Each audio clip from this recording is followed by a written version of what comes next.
मैं एक पुजारी की बेटी थी। मुझे कभी किसी मर्द ने आज तक देखा भी नहीं था, मगर शादी की रात पति ने मुझ पर चरित्रहीनता का इल्जाम लगा दिया और इस बात को साबित करने के लिए उसने मेरा अल्ट्रासाउंड भी करवाया, जिससे ये पता चला कि मैं तो 4 महीने की गर्भवती थी।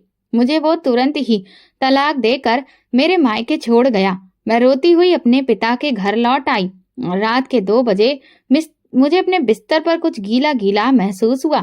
जब मैंने चादर हटाकर देखा तो मेरी आंखें हैरत से फटी रह गईं, क्योंकि मैं एक बहुत ही ऊंचे दर्जे के पुरोहित की बेटी थी। अगर ये कहा जाए कि मेरे पास अपनी शराफत का प्रमाण पत्र था तो ये गलत नहीं होगा। पूरे मोहल्ले में हमारे परिवार को बहुत इज्जत और सम्मान से देखा जाता था। पिताजी की ईमानदारी और शराफत के चर्चे हुआ करते थे, लेकिन मैंने ये महसूस किया था कि जब भी पिताजी की तारीफ होती, मेरी बुआ के माथे पर बल पड़ जाते थे। वो मुंह से तो कुछ नहीं कहती थी, मगर हर वक्त इनकार में सिर हिलाती रहती थी। तारीफ करने वाला जब उठकर चला जाता तो बुआ कहती, किसी का व्यवहार कितना भी अच्छा क्यों ना हो, लेकिन भगवान तो इंसान की नीयत को जानते हैं। मैं उनकी इस बात पर सिर हिला देती तो बुआ चुप हो जाती, लेकिन उनकी आंखों में एक गहरी उदासी झलकती थी, जैसे कि वो मुझसे कुछ कहना चाहती हो मगर कह नहीं पाती। शुरुआत में मैं जिद करती कि वो मुझे बताएं कि उनके मन में क्या चल रहा है, लेकिन जब उन्होंने जवाब देने से इनकार कर दिया तो मैं भी चुप हो गई। अब तो मैंने उनसे कुछ भी पूछना ही छोड़ दिया था, क्योंकि मुझे एहसास हो गया था कि वो कभी भी अपने दिल की बात नहीं बताएंगी। एक बात जो मैंने बरसों में महसूस की थी वो ये कि मेरी बुआ मेरे पिताजी को पसंद नहीं करती थी। मुझे नहीं समझ आता था कि ऐसा क्यों था, क्योंकि मैंने आज तक अपने पिता में कोई बुराई नहीं देखी थी। सबसे बड़ी बात ये थी कि फूफा जी के देहांत के बाद पिताजी ने पूरे गर्व के साथ अपनी विधवा बहन को अपनाया था। उन्होंने बुआ को अपने घर में ठहराया, उनकी हर जरूरत का ख्याल रखा, यहाँ तक कि जब फूफा जी को गुजरे हुए काफी समय हो गया तो पिताजी ने माँ के जरिए ये संदेश भी भिजवाया कि मेरी बहन से पूछो क्या वो दोबारा शादी करना चाहती है। इस पर बुआ ने साफ इनकार कर दिया था। उन्होंने कहा था, जाकर कह दो अपने पति से कि अगर मेरी 2 वक्त की रोटी उन पर भारी पड़ रही है तो मैं कहीं मजदूरी कर लूंगी, मगर मैं शादी नहीं करूंगी। माँ ने ये बात पिताजी को बता दी थी तो पिताजी बोले, लगता है मेरी बहन का दिल दुनियादारी के रिश्तों से भर गया है। कुछ समय के बाद माँ की तबीयत बिगड़ने लगी और फिर अचानक एक दिन उनका देहांत हो गया। उस वक्त मैं सिर्फ 4 साल की थी। माँ की जुदाई ने मुझे पागल कर दिया था। मैं अपने माता पिता की इकलौती संतान थी, इसलिए माँ के बहुत करीब थी। उनके जाने के बाद ऐसा लगता था कि मैं इस बड़ी दुनिया में अकेली रह गई हूँ। मुझे किसी भी चीज में दिलचस्पी नहीं रही थी। खेल कूद में भी मेरा मन नहीं लगता था। मैं दिन भर माँ को याद करके रोती रहती थी, न खाना खाती न पानी पीती। बुआ अपने पति के गम में डूबी रहती थी, इसलिए उन्होंने मुझ पर कभी खास ध्यान नहीं दिया। लेकिन एक दिन जब मैं बहुत बीमार पड़ गई तब उन्हें एहसास हुआ कि मैं माँ के बिना अकेली थी। इसके बाद बुआ ने ही माँ बनकर मेरा ख्याल रखा। उनकी अपनी कोई संतान नहीं थी, इसलिए उन्होंने मुझे ही अपनी बेटी बना लिया। अब वो ज्यादातर समय मेरे साथ बिताने लगी। माँ के जाने के बाद मैं बहुत अकेली पड़ गई थी, इसलिए मैंने बुआ के साय में माँ का प्यार ढूंढना शुरू कर दिया। इसलिए जब बुआ पिताजी के बारे में कुछ भी बुरा कहती तो मुझे वो बातें बुरी नहीं लगती थी। शाम का वक्त था। मैं किचन में शाम के खाने की तैयारी कर रही थी। बुआ सब्जी बना रही थी और मैं रोटियां बेल रही थी। तभी पिताजी किचन में आए, मेरे सिर पर प्यार से हाथ फेरा और बोले, बेटा मुझे बहुत भूख लगी है, जल्दी से खाना ले आओ। इतना कहकर वो किचन से बाहर चले गए। जैसे ही वो वहां से गए, बुआ ने मेरी तरफ देखा, मेरा हाथ दबाया और गंभीर लहजे में बोली, अपने आप बाप से ज्यादा घुलने मिलने की जरूरत नहीं है।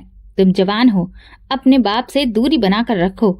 मुझे बुआ की ये बात बहुत अजीब लगी। भला अपने पिता से कोई दूरी बनाकर रखता है? मैंने पूछा, बुआ आप ये कैसी बातें कर रही हैं? वो बोली, ये जो मर्द होते हैं ना, ये बहुत ही अजीब मिट्टी के बने होते हैं। ये अपनी औलाद से माँ की तरह बेशक मोहब्बत नहीं करते, जब इनको अपनी औलाद से कोई मतलब होता है तभी ये अपनी मोहब्बत याद दिलाने लगते हैं। मैं चुप हो गई क्योंकि मेरे पास इस बात का कोई जवाब नहीं था। मैं अक्सर सोचती थी कि अब तक मुझे इन बातों का आदी हो जाना चाहिए था, क्योंकि हमारे घर का माहौल अजीब था। पिताजी बुआ से नजरें नहीं मिलाते थे। अगर उन्हें बुआ तक कोई बात पहुंचानी होती तो वो मेरे जरिए भिजवाते थे। बुआ भी पिताजी की मौजूदगी में घर के बर्तन पटकती रहती थी, जैसे कि वो अपने गुस्से का इजहार कर रही हो। मैंने महसूस किया था कि जब जब बुआ ऐसा करती थी, पिताजी घबरा जाते थे और तुरंत ही घर से बाहर निकल जाते थे। मुझे अपनी बुआ की हरकतें बुरी लगने लगी थी। एक दिन मुझसे रहा नहीं गया तो मैं बुआ से पूछ बैठी, क्या आप मेरे पिताजी के साथ इस तरह से क्यों करती हैं? मेरे पिताजी सारा दिन घर से बाहर रहते हैं और जैसे ही वो घर वापस आते हैं, आप अपना गुस्सा दिखाने लगती हैं। वो उस वक्त बड़े ही अजीब तरीके से बोली, तुम्हारे बाप ने मुझ पर बहुत जुल्म किया है। अपने घर की छत तो दी है, मगर उसने मेरी आत्मा को दागदार कर दिया है। मैं उसे माफ नहीं कर सकती।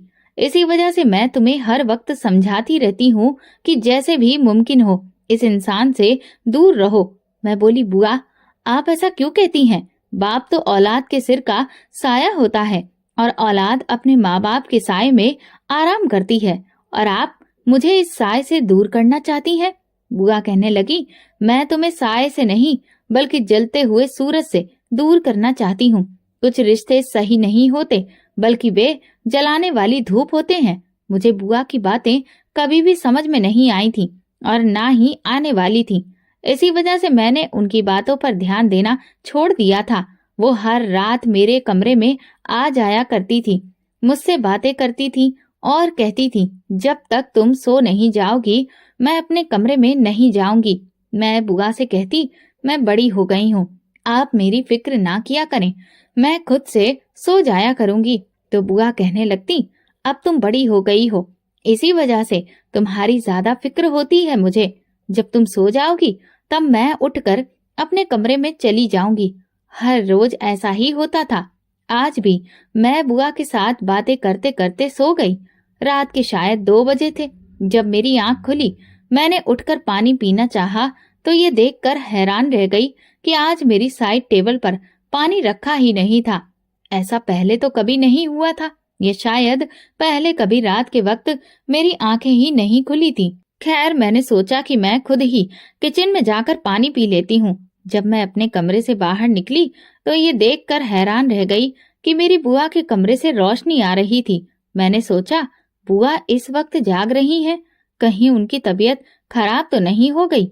इसलिए मैं जल्दी से उनके कमरे की ओर बढ़ी। दरवाजा बंद था, लेकिन अंदर से पिताजी की आवाज आ रही थी।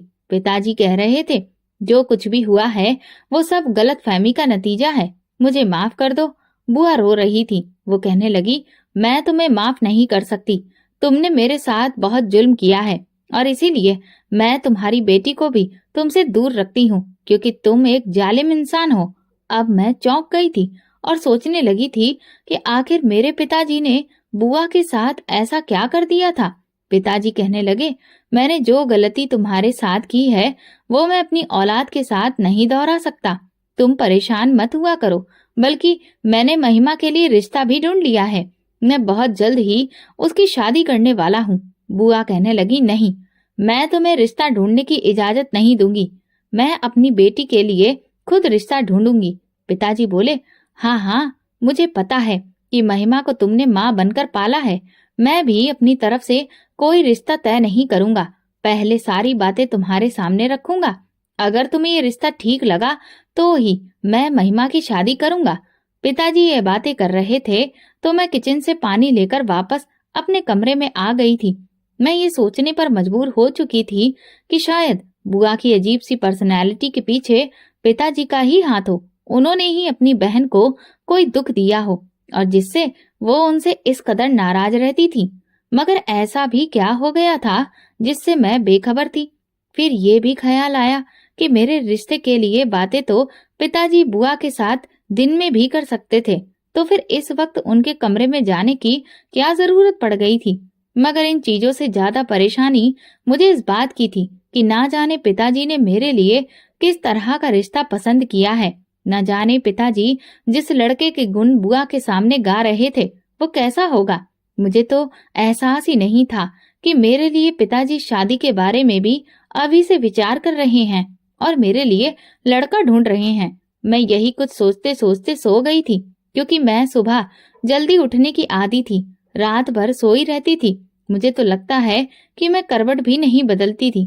खैर, सुबह तड़के ही मैं उठ बैठी और नहा धोकर पूजा पाठ किया। बुआ के कमरे का दरवाजा खोलकर अंदर आई तो वो मुस्कुरा रही थी। कहने लगी, हमारी बन्नू तो दुल्हन बनेगी। मैं तो पहले ही पिताजी और बुआ की बातें सुन चुकी थी, मगर ये जाहिर नहीं किया था। मैंने चेहरे पर बिना कोई भाव लाए हुए कहा, बुआ आप ये क्या कह रही हैं? वो कहने लगी, मैं तुम्हारी शादी की बात कर रही हूँ। तुम्हारे पिताजी ने लड़का पसंद कर लिया है। आज वे लोग तुम्हारा रिश्ता लेकर आएंगे और हम सब देखकर हाँ कर देंगे। बताओ, तुम्हें खुशी हुई ना? मैंने अपना चेहरा सपाट रखा और बोली, बुआ आपको क्या सपना आया था? मेरी बात सुनकर बुआ गड़बड़ा गई। वो बोली, तुम्हारे पिताजी ने ही मुझे बताया है। मैंने कहा, कब बताया उन्होंने? कल रात को तो आप मेरे कमरे में ही थी। तब तक तो आपने मुझसे ऐसा कुछ भी नहीं कहा।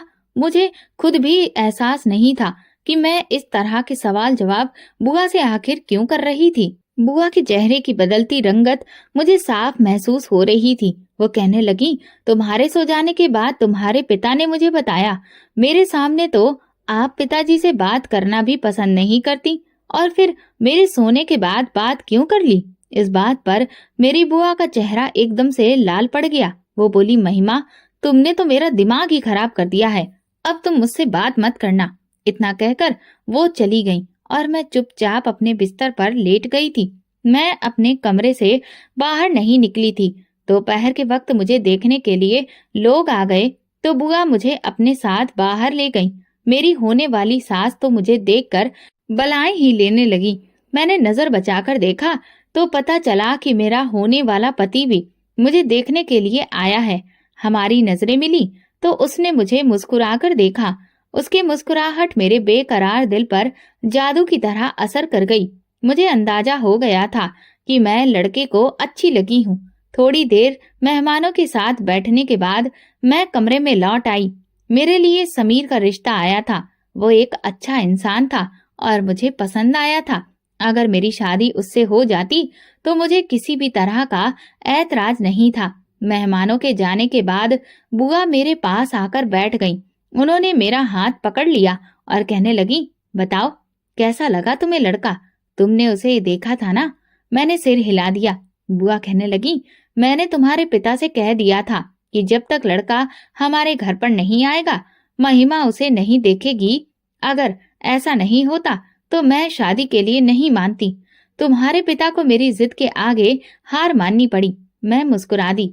सुबह जब बुआ ने मुझसे मेरी शादी के बारे में बात की थी तो मैं बहुत परेशान हो गई थी, लेकिन अब जबकि मैंने लड़के को खुद से देख लिया था तो मुझे सुकून मिल गया था। बुआ कहने लगी, हाँ बेटा, तुमने बिल्कुल सही अंदाजा लगाया। वो लड़का अच्छा है और देखने में भी ठीक लग रहा था। मैंने सिर हिलाया और बुआ के गले लग गई। उनकी आंखों में आंसू थे। वो कहने लगी, अच्छा होगा कि तुम समय पर विदा होकर अपने घर चली जाओ। इस घर से जितनी जल्दी हो सके चली जाओगी तो अच्छा ही रहेगा। बुआ की बात सुनकर मैं बोली, मेरे जाने के बाद पिताजी के जुल्म से आपको कौन बचाएगा? बुआ हंसने लगी। अब मुझे किसी से डर नहीं लगता। बुआ की आंखों में कुछ अलग ही भाव थे जिन्हें देखकर मैं डर गई। उनकी बातों का मतलब मुझे समझ में ही नहीं आ रहा था। पिताजी ने अगर तुम पर जुल्म किया है तो तुमने क्या बदला लिया? बुआ बोली, तुम इन सब बातों में मत पड़ो। मैं खुद इतनी मजबूत हूँ कि अपना बदला ले सकती हूँ। तुम अपनी शादी पर ध्यान दो और अपनी खुशियां मनाओ। मैं मुस्कुरा दी। मैंने भी सोच लिया था कि जब शादी के बाद पहली बार घर लौटूंगी तो बुआ से उनकी जिंदगी का हर राज जानने की कोशिश करूंगी। लड़के वालों ने 1 हफ्ते के अंदर शादी की तारीख तय करने के लिए कह दिया। मैं सोच रही थी कि इतनी जल्दी ये क्यों कर रहे हैं, मगर बुआ बहुत खुश थी। महिमा, लड़का बहुत अच्छा है। उसके घर वाले बहुत अच्छे हैं। जितनी जल्दी हो सके तुम विदा होकर उनके घर चली जाओ। कहीं ऐसा ना हो कि रिश्ता किसी अड़चन में पड़ जाए। मैं उनकी बातें सुनकर हैरान हो जाती और पूछती, मेरे रिश्ते में कोई अड़चन क्यों होगी? उन्होंने मुझे अपनी मर्जी से पसंद किया है, मैंने तो कोई जबरदस्ती नहीं की। बुआ कहती, तुम नहीं जानती, कभी कभी किस्मत खेल खेल जाती है। मैं उनकी बातें समझ नहीं पाती थी। मुझे कहाँ एहसास था कि मेरी किस्मत मेरे लिए कोई नया खेल रच रही थी।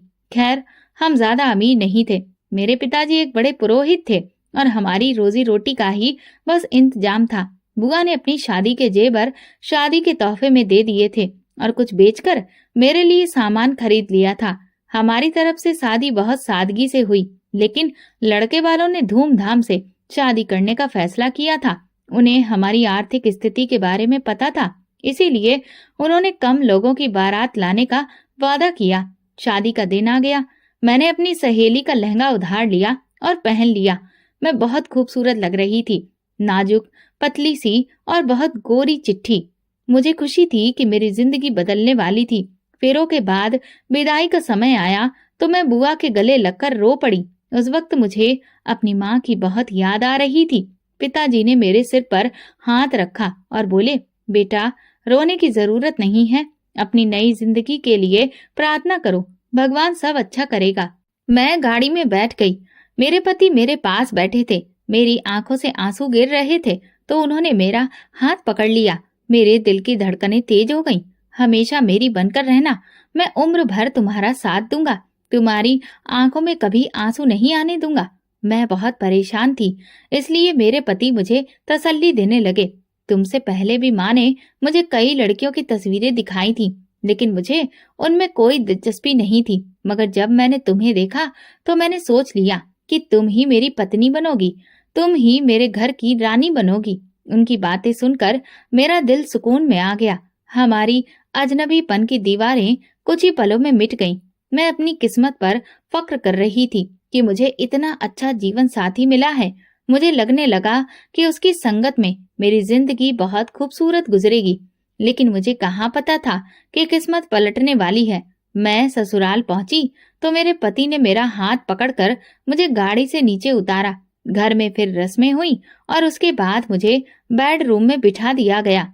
मेरा बेडरूम वो फूलों से सजा हुआ था। थोड़ी देर के बाद मेरे पति कमरे में आए। अब तुम इस कमरे की ही नहीं बल्कि पूरे घर की मालकिन हो। तुम जो चाहे कर सकती हो, तुम पर कोई रोक टोक नहीं है। मुझे बस तुमसे वफा चाहिए। मैं चाहता हूँ कि तुम सारी जिंदगी मेरे साथ वफादार रहो। फिर वो मेरे पास आकर बैठ गए और कहने लगे, मैं जानता हूँ कि मैं तुमसे एक अजीब बात पूछने वाला हूँ। किसी भी पति को पहली रात ये सब नहीं पूछना चाहिए, लेकिन मैं चाहता हूँ कि आज ही हम एक दूसरे के बारे में सब कुछ जान लें। अगर कभी तुम्हारा कोई दोस्त रहा है तो फिर तुम मुझे बता दो। मैं तुम्हारी हर बात और गलती को भूलकर तुम्हारे साथ नई जिंदगी शुरू करना चाहता हूँ। मैंने कहा, सबीर, मेरी जिंदगी में आप पहले ही मर्द हो। आपसे पहले मैंने कभी किसी मर्द की तरफ नजर उठाकर भी नहीं देखा। बात करना तो बहुत दूर की बात है। मैं उस वक्त अपने पति के साथ 100% सच बोल रही थी। मैंने कभी किसी मर्द से दोस्ती करने के बारे में सोचा भी नहीं था, मगर मुझे इस बात का एहसास था कि अगर मुझसे अतीत में कोई गलती हो जाती, कोई गुनाह हो जाता, तो मैं इसके बारे में कभी भी अपने पति को नहीं बताती, क्योंकि मुझे बहुत पहले ही समझा दिया गया था। बुआ कहती थी, अगर औरत अपनी शादी से पहले की जिंदगी में कोई गलती कर बैठी है तो ये उसका और भगवान का मामला है। कभी भी अपने गुनाह के बारे में अपने पति को नहीं बताना चाहिए। वो प्यार और भरोसे से आपके दिल की बात आपसे पूछ लेता है और फिर उम्र भर ताने देकर मारता रहता है। कभी भी मर्द के प्यार के जाल में फंसकर अपनी गलती नहीं बतानी चाहिए। हमारा जो भी गुनाह है वो हमारा और भगवान का है, उसके बारे में पति को कुछ पता नहीं होना चाहिए। मेरा पति मुस्कुरा दिया। वो कहने लगा, हाँ महिमा, मैं जानता हूँ कि तुम एक पुरोहित की बेटी हो। तुम कभी कोई गलती नहीं कर सकती। तुमसे शादी करने की भी यही वजह है कि तुम्हारा अतीत बेदाग होगा। मैं मुस्कुरा दी। मेरा पति मुझे प्यार भरी नजरों से देख रहा था। फिर वो कहने लगा, महिमा तुम कपड़े बदल कर आ जाओ, हम दोनों बैठकर बातें करेंगे, एक दूसरे की पसंद नापसंद के बारे में पूछेंगे, हम अपनी जिंदगी के बेहतरीन दिन एक दूसरे के साथ गुजारेंगे। समीर की बातें सुनकर मेरी आंखें चमक उठी थी। ऐसा लग रहा था कि मुझे जिंदगी की तमाम खुशियां मेरे हाथ में पकड़ा दी गई हैं। मैं जल्दी से आरामदायक कपड़े पहनकर आई थी। समीर मेरी तरफ मुस्कुराकर देख रहा था। वो कहने लगा, तुमने तो सुर्ख लाल रंग के कपड़े पहन लिए हैं, इसका मतलब है कि तुम्हें चटकीले रंग अच्छे लगते हैं। मैंने इनकार में सिर हिलाया और बोली, नहीं, वैसे तो मुझे लाल की जगह नीला रंग अच्छा लगता है, मगर बुआ ने कहा था कि शादी के पहले के दिनों में लाल रंग पहनना नई नवेली दुल्हन के लिए खुशियों को लेकर आता है। समीर, मैं चाहती हूँ कि आपके साथ मेरी जिंदगी खुशियों से भर जाए। समीर बोला, तुम मुझे बताओ, तुम और क्या चाहती हो? उसने मेरा हाथ पकड़ा और मुझे अपने पास बैठाया। मैं बोली, मुझे आपसे प्यार, मोहब्बत और इज्जत चाहिए। समीर मेरे साथ बातें करते हुए मुस्कुरा रहा था, मगर मैंने अचानक उसके चेहरे से मुस्कुराहट गायब होते हुए देखी। उसका चेहरा पीला पड़ गया था। उसे इस तरह से परेशान देखकर मुझे ऐसा लगा कि अब मैं सांस नहीं ले पाऊंगी। मुझे किसी अनहोनी का एहसास बड़ी शिद्दत से हुआ। मैं बिल्कुल चुप रही और गहरी नजरों से उसके चेहरे को पढ़ने लगी। अब वो ना जाने मुझ पर क्या बिजली गिराने वाला था, न जाने वो मुझे क्या बताने वाला था। समीर धीरे धीरे कहना शुरू करता है। वो बोला, तुम बहुत दुबली पतली हो, क्या तुम्हारी खुराक बहुत कम है? उसकी बात सुनकर मैं परेशान हो गई। मुझे लगा कि शायद मेरे पति को मोटी लड़कियां पसंद हैं, तो मैं बोली, जी मैं ज्यादा कुछ नहीं खा पाती, लेकिन फिक्र ना करिए, अगर आपको मोटी लड़कियां पसंद हैं तो मैं अपनी खुराक डबल कर लूंगी और कुछ ही दिनों में मोटी हो जाऊंगी। मुझ पर खाना बहुत जल्दी असर करता है। समीर कहने लगा, अगर यही बात है तो फिर तुम अपनी शादी के समय इतनी कमजोर क्यों हो? मैं घबरा गई और इसीलिए रुक रुक कर जवाब दे रही थी। मैं बोली, ये सिर्फ इसलिए है क्योंकि मुझे लगा कि आपको शायद पतली लड़कियां पसंद हो, इसलिए मैं डाइटिंग कर रही थी। समीर बोला, अच्छा, तो अपनी डाइटिंग में कामयाब हो गई हो? मैं बोली, जी बिल्कुल। वो बोला, फिर तुम्हारा ये पेट? उसने कुछ इस अंदाज में बात की कि मेरे सामने तो आसमान नाचने लगा। मैं बोली, क्या हुआ मेरे पेट को? वो बोला, ये इस कदर बड़ा हुआ क्यों है? तुम तो बहुत स्मार्ट हो और जो लड़कियां स्मार्ट होती हैं उनके पेट उभरे नहीं होते, तुम्हारे पेट को ये क्या हुआ है? मैंने अपने पेट पर हाथ रखा। ये बिल्कुल सख्त पत्थर की तरह था। मैंने ध्यान दिया कि मैं वाकई बहुत कमजोर थी, लेकिन मेरे पूरे शरीर में जो चीज साफ तौर पर दिख रही थी वो मेरा पेट था। मुझे अच्छी तरह याद है, जब मैंने अपनी सहेली से उसकी शादी का लहंगा लेकर पहना था तो वो मेरे पेट की जगह पर टाइट हो रहा था। मैंने उससे कहा था कि ये मुझे फिट नहीं है, थोड़ा सा टाइट है। मेरी सहेली हंस दी। वो कहने लगी, अच्छा, तो तुम शादी की खुशी में मोटी हो गई हो? फिक्र ना करो। ना तो उसने इस तरफ कोई खास ध्यान दिया था और ना ही मेरा ध्यान गया था।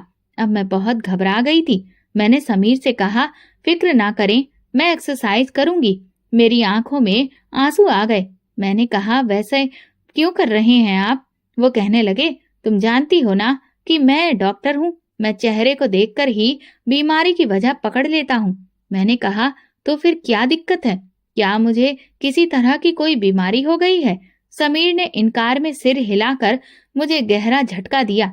वो कहने लगा, तुम्हें एक बहुत खतरनाक बीमारी है, बेवफाई की। उसकी बात सुनकर मेरे दिल की धड़कनें थम गईं। ये आप क्या कह रहे हैं? मैंने कोई बेवफाई नहीं की। मेरा पति कहने लगा, तुम्हारे पेट में किसका बच्चा पल रहा है? मुझे सब सच बताओ। मैं फूट फूट कर रोने लगी। ऐसी कोई बात नहीं है, मैंने किसी के साथ कुछ गलत काम नहीं किया। मैं प्रेग्नेंट नहीं हूँ। मेरे पेट में बच्चा कहाँ से आ गया? वो बोला, मैं तुमसे सिर्फ वफादारी चाहता हूँ और कुछ नहीं, लेकिन तुमने ये क्या किया? किसी और का बच्चा लेकर मेरे घर में आ गई हो। अरे तुम्हें तो डूब कर मर जाना चाहिए। मैं अपने पति की बातें समझ ही नहीं पा रही थी। मैं बोली, आप ये क्या कह रहे हैं? मेरे पेट में बच्चा कहाँ से आ गया? मैं तो कभी किसी मर्द के साथ बात तक नहीं करती थी। मेरा पति कहने लगा, अगर तुम अपनी गलती मानने को तैयार नहीं हो तो मैं भी फिर तुम्हें ऐसे ही तलाक देने को तैयार नहीं हूँ, क्योंकि फिर सारी उम्र मुझे अफसोस रहेगा कि काश मैं तुम्हारी बात मान लेता। चलो, मैं तुम्हें एक डॉक्टर के पास लेकर चलता हूँ और तुम्हारा चेकअप करवा कर वापस लाता हूँ। अभी दूध का दूध और पानी का पानी हो जाएगा। मैं बोली, इसका मतलब आप अभी तक इसीलिए ऐसी बातें कर रहे थे? समीर ने कहा, हाँ, क्योंकि मैं किसी बदकिरदार औरत को अपने घर में नहीं रह सकता। उसने मेरा हाथ पकड़ा और मुझे बाहर ले गया। ये तो शुक्र था कि उस वक्त आंगन में कोई भी मौजूद नहीं था, क्योंकि सब लोग पूछने लगते कि तुम नई नवेली दुल्हन को कहाँ पर लेकर जा रहे हो। और अगर वो ये कह देता कि गायनाकोलॉजिस्ट के पास लेकर जा रहा हूँ तो फिर मेरी क्या इज्जत रह जाती। खैर, मैं चुप थी। मेरे पास तो कहने के लिए भी कुछ भी नहीं था। मैं दिल से भगवान से प्रार्थना कर रही थी कि अब वही मेरी मदद करे। लड़का बहुत अच्छा है, मैं इसे गंवाना नहीं चाहती। भगवान मेरा चरित्र सही साबित करे, मुझ पर किसी भी तरह का कोई भी इल्जाम ना लगे। मैं रोती रही और प्रार्थना करती रही। आखिरकार अस्पताल आ गया। वो मुझे डॉक्टर के पास ले गया। डॉक्टर ने अल्ट्रासाउंड किया और फिर जो कहा उसे सुनकर तो मुझे ऐसा लगा जैसे मुझ पर बिजली ही गिर गई हो। डॉक्टर ने कहा, आप 4 महीने की प्रेग्नेंट हैं। मैं इनकार में सिर हिलाने लगी और बोली, ये तो नहीं हो सकता। आज तक मुझे कभी किसी ने हाथ तक नहीं लगाया। मेरी इस बात पर डॉक्टर मुस्कुरा दिया। वो कहने लगा, हर लड़की गुनाह करने के बाद ऐसे ही कहती है, लेकिन माफ करना, मैं रिपोर्ट को बदल नहीं सकता। जो सच है वो सच है। मैं उठकर बाहर आ गई। पीछे पीछे समीर भी आया। उसने मेरा हाथ पकड़ा और मुझे अपनी गाड़ी में बिठाकर अपने साथ ले गया। वो कहने लगा, अब तुम अपनी सफाई में कुछ कहोगी? मैं फूट फूट कर रोने लगी। मैंने कहा, समीर, सब कुछ आपके सामने आ गया है। मैं 4 महीने की प्रेग्नेंट हूँ, लेकिन भगवान गवाह है, आज तक मैंने कभी किसी से बात तक नहीं की। उससे मिलना जुलना तो बहुत दूर की बात है। मुझे नहीं पता कि ये बच्चा किसका है और कहाँ से आया है। समीर मेरी आंखों में आंखें डालकर कहने लगा, तो फिर अपने आसपास निगाह रखो। तुम्हारे साथ ये जुल्म किसने किया? तुम्हारे घर में कितने लोग रहते हैं? मैं बोली, हम बस 3 ही लोग हैं, मैं, मेरे पिता और बुआ। समीर कहने लगा, अपने आसपास ध्यान रखना। इसके बाद उसने मुझे तलाक दे दिया। मैंने उससे कुछ भी नहीं कहा, क्योंकि शायद मेरी किस्मत में यही लिखा था। वो मुझे मेरे पिता के घर छोड़ गया। मैंने दरवाजे पर दस्तक दी। बुआ ने दरवाजा खोला। वो मुझे देखकर हैरान रह गई और कहने लगी, तू यहाँ कैसे आ गई? अभी तो रात का 1 बजा है। तू अपना घर छोड़कर यहाँ पर कैसे आ गई? नई नवेली दुल्हन शादी की पहली रात मायके वापस नहीं आया करती। मैं बोली, बुआ, मेरे पति ने मुझे तलाक दे दिया है। ये सुनकर बुआ का मुंह खुला का खुला रह गया। वो कहने लगी, तुम ये क्या कह रही हो? ये कैसे मुमकिन है? उसने तुझे तलाक क्यों दिया? मैं बोली, क्योंकि मेरे पेट में 4 महीने का बच्चा है। मेरी ये बात सुनकर बुआ ने मेरे मुंह पर जोरदार थप्पड़ जड़ दिया। वो कहने लगी, तूने किसके साथ मुंह काला किया? तुझे शर्म नहीं आई? मैं चीख चीख कर रोने लगी। मैंने कहा, मैंने कुछ भी गलत नहीं किया बुआ। मुझे ये भी नहीं पता कि ये बच्चा कहाँ से आया है। मुझे ये भी नहीं पता कि ये किसका है। मैंने कुछ भी बुरा काम नहीं किया। मैं चिल्लाती रही। फिर बुआ मेरे पास बैठ गई और मुझे गले लगा लिया। वो मुझे कमरे में ले गई और पानी पिलाया। सब कैसे हुआ? उन्होंने पूछा। मैंने कहा, मुझे नहीं पता बुआ, मेरा कोई कसूर नहीं है। इतना कहकर वो पिताजी के कमरे में चली गई। पिताजी गहरी नींद में सो रहे थे। मैं भी वहां गई। मैंने कहा, पिताजी उठिए, मेरी बात सुनिए। मगर पिताजी ने मेरी कोई बात नहीं सुनी। बुआ कहने लगी, बेटा, तुम्हें तो पता है ना कि तुम्हारे पिता दिन भर घर से बाहर रहते हैं, सुबह भी जल्दी उठ जाते हैं और इसीलिए रात भर गहरी नींद में सोते हैं। अब ये सुबह ही उठेंगे, तब तुम अपनी बात उन्हें बता देना। बुआ पूरी रात मेरे साथ बैठकर रोती रही। मैंने उनसे कहा कि मेरा मुजरिम मेरे सामने कब आएगा। वो बोली, तुम चिंता मत करो, जिसने तुम्हारे साथ ऐसा किया है मैं उसे ढूंढ ही लाऊंगी। तू मुझ पर भरोसा रख। सुबह बुआ पिताजी को उठाने के लिए कमरे में गईं। पिताजी उठते ही मंदिर चले गए, फिर बहुत देर बाद घर लौटे। घर आते ही कहने लगे, क्या बात है, मोहल्ले के लोग बता रहे थे कि रात को हमारे घर से रोने की आवाजें आ रही थी। कौन रो रहा था? मैं कमरे से बाहर निकल आई और कहा, पिताजी मैं रो रही थी। वो मुझे देखकर हैरान रह गए। क्या हुआ बेटी? उन्होंने पूछा। मैंने सारी बात उन्हें बता दी। पिताजी के चेहरे की रंगत उड़ गई। मैंने कहा कि इसमें मेरा कोई कसूर नहीं है। मुझे नहीं पता कि मेरे साथ ये सब किसने किया। वो चुप रहे। उन्होंने सिर झुका लिया और फिर घर से बाहर निकल गए, जबकि मैं बड़ी परेशान थी। कोई सिरा मेरे हाथ में नहीं आता था। मेरे घर में तो हम 3 लोगों के सिवा कोई नहीं था। एक मैं, पिताजी और बुआ। उनमें से किसी पर भी शक नहीं किया जा सकता था। मगर मैंने सोच लिया था कि मैं हर हाल में अपने मुजरिम तक पहुंच जाऊंगी। मैं भगवान से प्रार्थना करती थी कि जिसने भी ये सब किया है उसे बेनकाब कर दो। मैंने अपने घर के मामलों पर नजर रखना शुरू कर दिया। मैंने किसी को भी ये महसूस नहीं होने दिया था कि मैं हर चीज पर नजर रख रही हूँ। भले ही मैं अपने गम में खोई थी, मगर मुझे हर बात का एहसास था कि मेरे आसपास क्या हो रहा है। मैं सारा दिन परेशान रहती, घर में चलती फिरती रहती। पिताजी इस कदर गम में डूबे थे कि वे घर में आते ही नहीं थे। रात होती तो बुआ मेरे साथ आकर लेट जाती। वे मुझसे बातें करते हुए कहती, तुम्हारी जिंदगी में सब कुछ अच्छा होगा, तुम फिक्र ना करो, तुम्हारी परेशानियां चली जाएंगी, भगवान सब ठीक करेगा। उनकी बातों से मुझे उम्मीद मिलती और मेरी आंख लग जाती। फिर मैं सुबह 4 बजे ही सोकर उठ जाती। मैं सोने पर मजबूर हो गई थी, जैसे कि मुझ पर कोई कयामत बीत चुकी हो। गमों का पहाड़ टूट गया था। मगर मेरी रात की नींदें क्यों खराब नहीं हुई थी? मैं क्यों सारी रात इस तरह से सोई रहती थी? इसके पीछे क्या वजह थी? बुआ की मौजूदगी में मुझे क्यों नींद आ जाती थी? इसीलिए मैंने बुआ से कई बार कहा कि वो अपने कमरे में सोया करें, मगर फिर भी वे मेरे कमरे में आ जाती। जब तक मैं सो न जाती वे बाहर नहीं जाती थी। इसीलिए मैंने सोच लिया था कि इस बार मैं चालाकी करूंगी। मैं बुआ के सामने ऐसे जाहिर करूंगी कि मैं सो गई हूँ, मगर जागती रहूंगी और रात भर हर चीज पर नजर रखूंगी। रात को बुआ मेरे कमरे में आई और मुझसे बातें करने लगी। मैंने आंखें बंद कर ली और उन्हें यह दिखाया कि मैं सो गई हूँ। थोड़ी देर के बाद उन्होंने मुझे पुकारा, महिमा, मगर मैंने कोई जवाब नहीं दिया। तब वे उठकर बाहर चली गईं। मैं भी अपने बिस्तर से उठकर बैठ गई और कमरे की खिड़की के पास जाकर खड़ी हो गई। अभी ज्यादा देर नहीं हुई थी कि मुझे आंगन से किसी के कूदने की आवाज सुनाई दी, जैसे कि कोई शख्स हमारे घर में आ गया हो। मैं एकदम से चौकन्नी हो गई। ये देखकर तो मेरी जान ही निकल गई थी कि मेरे घर में एक गबरू नौजवान दाखिल हो गया था।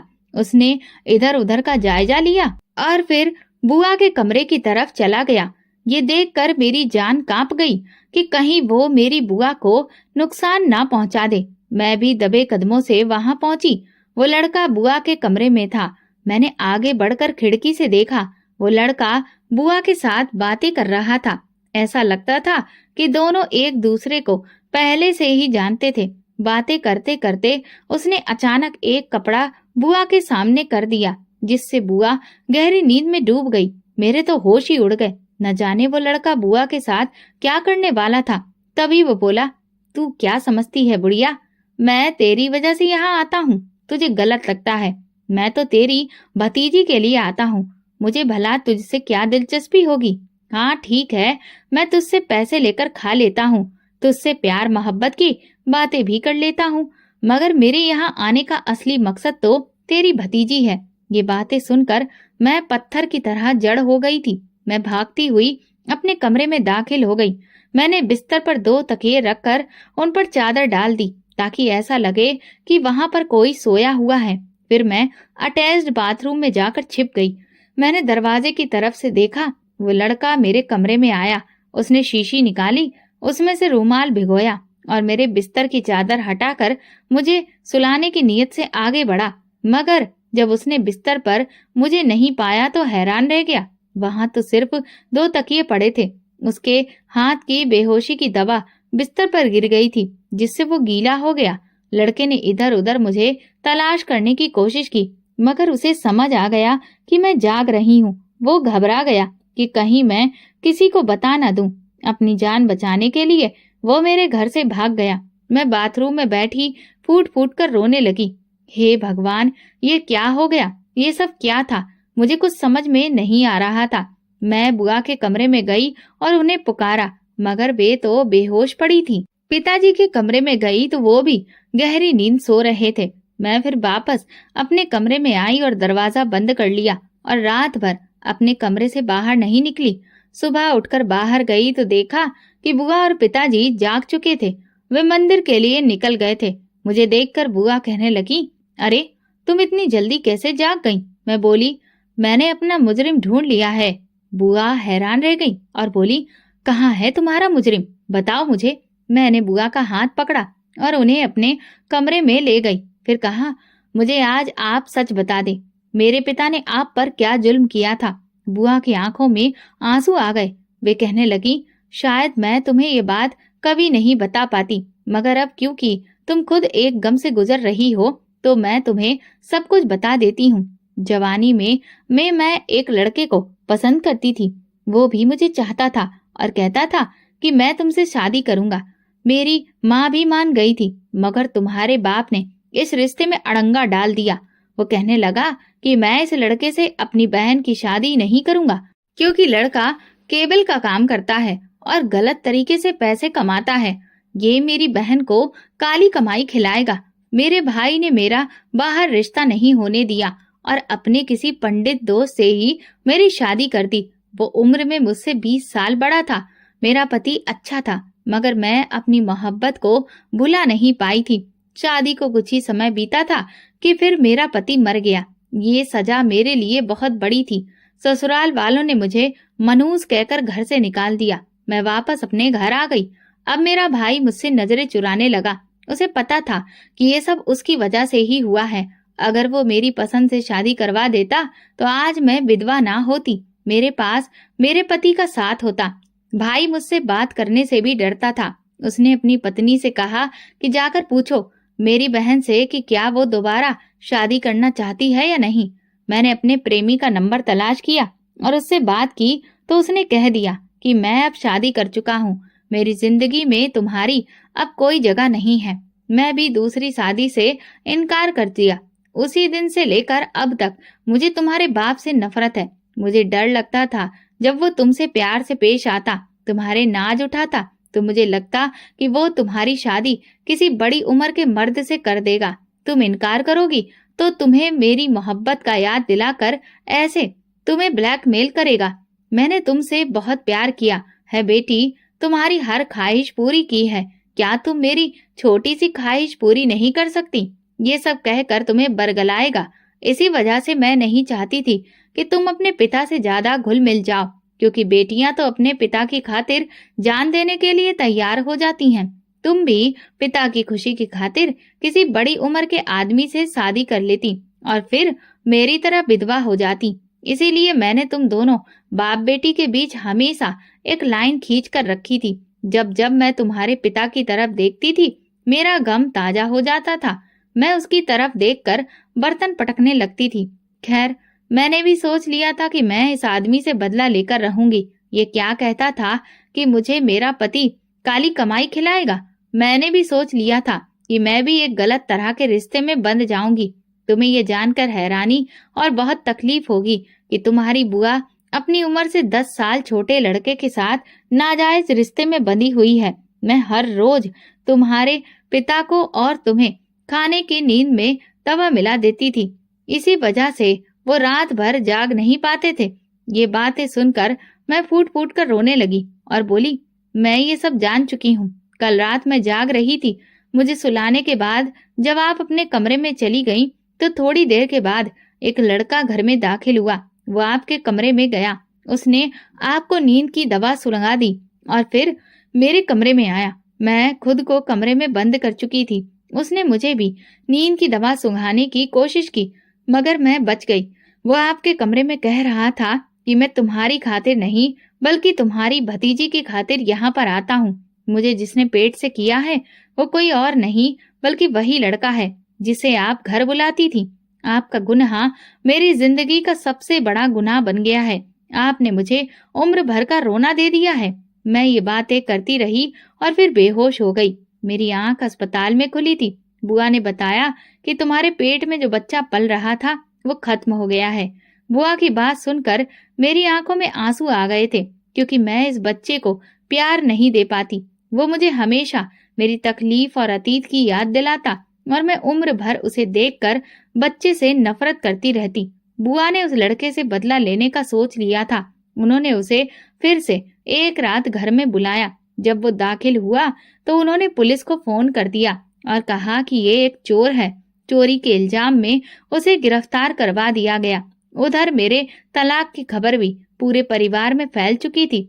मुझे इस बात का डर था कि अब हर कोई मुझ पर ही आरोप लगाएगा, मगर भगवान भला करे समीर का। उसने सबको यही कह दिया कि मैं अपनी पत्नी को तलाक इसलिए दे रहा हूँ क्योंकि मुझे कोई और लड़की पसंद थी। उसने मेरा इल्जाम अपने सिर पर ले लिया था। उसके तलाक देने के बाद मेरे कई रिश्ते आए, मगर मैं अभी फिलहाल किसी के साथ शादी के बंधन में बंधने के लिए तब बिल्कुल भी तैयार नहीं हूँ। अब आप ही बताइए कि अब मुझे क्या करना चाहिए। दोस्तों, अगर आपको हमारी कहानी पसंद आई है तो प्लीज कमेंट करके जरूर बताइएगा। वीडियो को लाइक करिए और ज्यादा से ज्यादा शेयर करिए। अगर आप इस चैनल पर नए हैं तो सब्सक्राइब जरूर करिए और नोटिफिकेशन बेल को दबाएं ताकि अगली अपडेट सबसे पहले आपको मिले। धन्यवाद।